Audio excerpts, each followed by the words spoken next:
Oi gente, eu sou a Duda e hoje nós vamos conversar sobre O Oceano no Fim do Caminho, de Neil Gaiman. Eu vou começar esse vídeo dizendo que se você gosta de doses de fantasia, uma narrativa melancólica, dramática, nostálgica, misteriosa, leia este livro. Ele foi originalmente publicado em 2013 e agora relançado pela Intrínseca nessa edição maravilhosa de luxo que eu vou mostrar pra vocês em detalhes, porque tá a coisa mais linda. As ilustrações ficaram por conta da Elise Hurst e a tradução de Renata Pettengill. E eu acho que tudo aqui nesse livro tá bem trabalhado, porque as ilustrações têm uma vibe bem sombria, que evoca coisas antigas da infância, e elas casam muito bem com o texto e transportam bastante para a história. E sem rodeios, uma das melhores coisas que eu já li na vida. É uma sensação similar ao que me passa os livros de Carlos Ruiz Zafón, que é um dos grandes autores favoritos especiais para mim. Eu acho que esse livro aqui tem aquela explosão de sentimentos que despertam muitas emoções no leitor, sabe? E deixam aquela sensação pós-leitura. E ao final eu sinto que é algo que me marcou, então eu fiquei querendo conversar sobre esse livro com todo mundo assim que eu terminei de ler.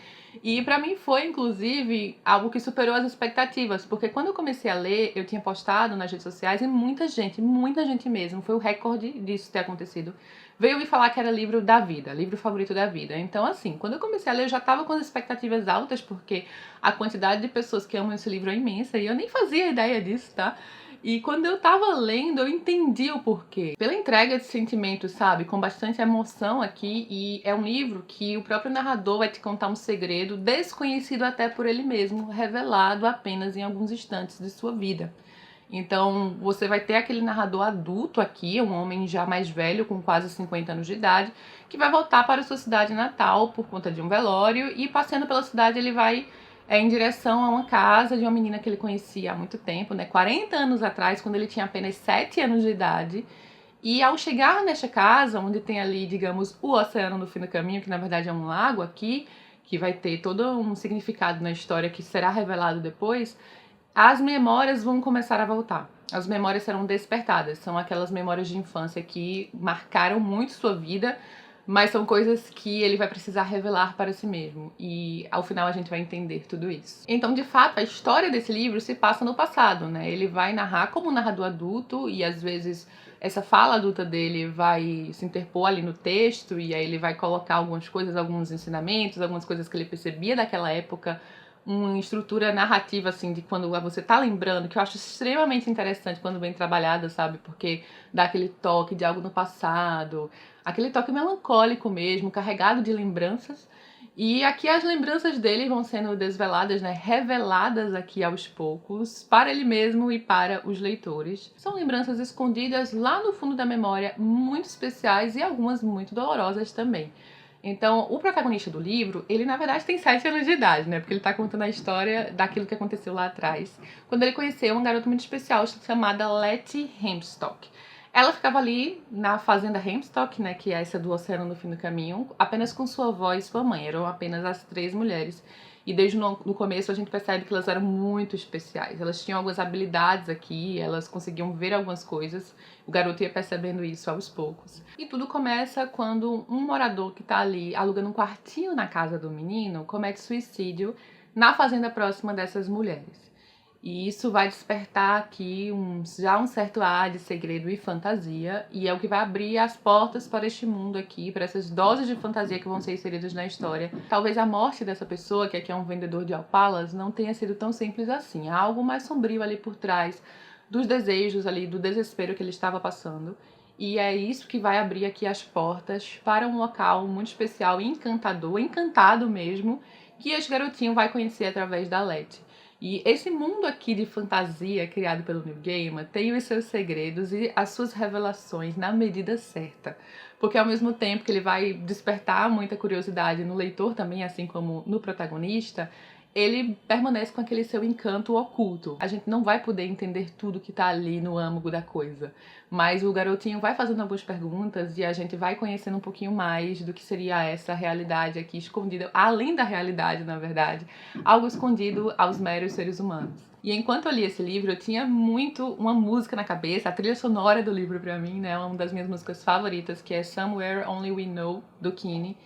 E eu passei o livro inteiro. Enquanto eu lia, a música ficava rodando assim na minha cabeça, porque eu acho que ela combina muito com a história. Eu acho que esse livro tem justamente o poder de voltar aquele encanto, aquele algo a mais que a gente acreditava no passado, que vai perdendo com o passar do tempo. E ao mesmo tempo, ele também é um livro sério, ele é um livro dramático. O protagonista tem 7 anos, mas ao mesmo tempo não é um livro para crianças, muito pelo contrário, eu acho que é um livro que vai realmente apelar para os adultos, para sentimentos que a gente já vai compreender muito melhor com os olhos mais amadurecidos. Então, tem partes muito dolorosas aqui, que eu ficava com o coração na mão, sabe? Na verdade, eu chorei em alguns momentos desse livro, sabe? Eu ficava aos prantos em alguns momentos. Mas, ao mesmo tempo, passa aquela dor, aquele drama de algo especial. É algo que você quer vivenciar, algo que você quer passar através dos personagens. Os personagens são incríveis, eu realmente gostei muito do núcleo aqui, até, digamos, da parte vilã do livro, assustadora em vários momentos, né, através aqui de possíveis criaturas, mas também até do próprio ser humano, de memórias dolorosas até na infância, de como esse garotinho aqui enfrentava essas coisas, como ele vai descobrindo quem ele é, a força que ele tem, na verdade, dentro de si. Também é um livro que vai homenagear os livros em vários momentos, né? Porque esse menino, ele também é apaixonado por literatura e em momentos muito difíceis, quando ele tá passando por dificuldades, muita tristeza, não sabe lidar muito bem com o que está acontecendo, ele vai se refugiar nos livros. Então tem algumas passagens muito bonitas nesse aspecto. E você sente que esse garotinho tá crescendo aqui até um ápice que vai unir o passado com o presente de formas que eu não esperava, e aí você começa a compreender algumas coisas. Então, ele é um livro realmente muito especial em tantos sentidos. Quando eu terminei esse livro, gente, eu fiquei, nossa, eu não acredito que eu descobri uma das melhores coisas que eu já li na minha vida. Isso me fez pensar o quantos outros livros eu tenho aqui para serem descobertos. Porque eu tenho esse livro aqui em casa há um tempo, na edição antiga, né, que também já tinha uma capa muito bonita, essa é uma edição mais simples do livro. E eu ainda não tinha lido, né? E é uma das melhores experiências literárias que eu já tive, sabe? Pra mim, essa aqui é a obra-prima do New Game. Eu sei que tem a parte dos quadrinhos, né? Que eu só li um pouquinho, né? Ainda preciso ler Sandman. Mas em relação aos livros, sem dúvida é uma obra-prima do New Gaiman. E agora eu fiquei com mais... Eu sempre tive vontade, né, de ler mais e mais New Gaiman, já li vários, mas agora eu quero ler mais e mais ainda, porque esse aqui foi lá pro topo, e alguém que escreveu algo encantado, assim, sabe?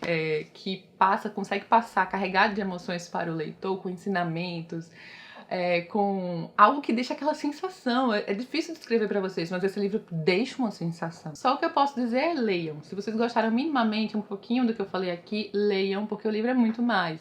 Eu sempre acho que eu fico aquém quando eu falo ali dos meus favoritos. Eu sempre acho que eu tenho que falar mais e mais e mais, porque eu sinto que não chegou lá, sabe? Mas esse aqui, de fato, espero ter conseguido passar pra vocês um pouquinho do que eu senti, do que eu achei enquanto eu estava lendo. E ó, eu vou dizer pra vocês, viu? Mesmo que vocês tenham essa edição aqui, se vocês gostam muito desse livro, considerem essa aqui, porque, nossa, eu achei que as ilustrações deveriam estar aqui desde o começo. Toda vez que eu parava pra olhar para uma ilustração, ela também me transportava junto com o texto, sabe? Então eu acho que o trabalho aqui, gráfico no livro, o livro é lindamente ilustrado e o conteúdo do livro também é lindamente passado. Eu espero que vocês tenham gostado deste vídeo, de conhecer um pouquinho mais, ou de lembrar um pouquinho, né, do Oceano no Fim do Caminho, que fez tanto sucesso há um tempo, quando foi publicado. E deixa aqui embaixo nos comentários se você já leu, se você quer ler, se você conhece New Game, se tem curiosidade. Eu quero muito saber o que vocês acharam. Lembrando que o link para a compra do livro vai estar aqui embaixo também no box de informações, caso tenha interesse, considere dar uma olhada. Comprando pelos meus links, você ajuda muito o canal. Quero muito conversar com vocês, gente. Deixa aqui embaixo o que vocês acharam. Vou ficando por aqui. Beijo enorme a todos e até a próxima.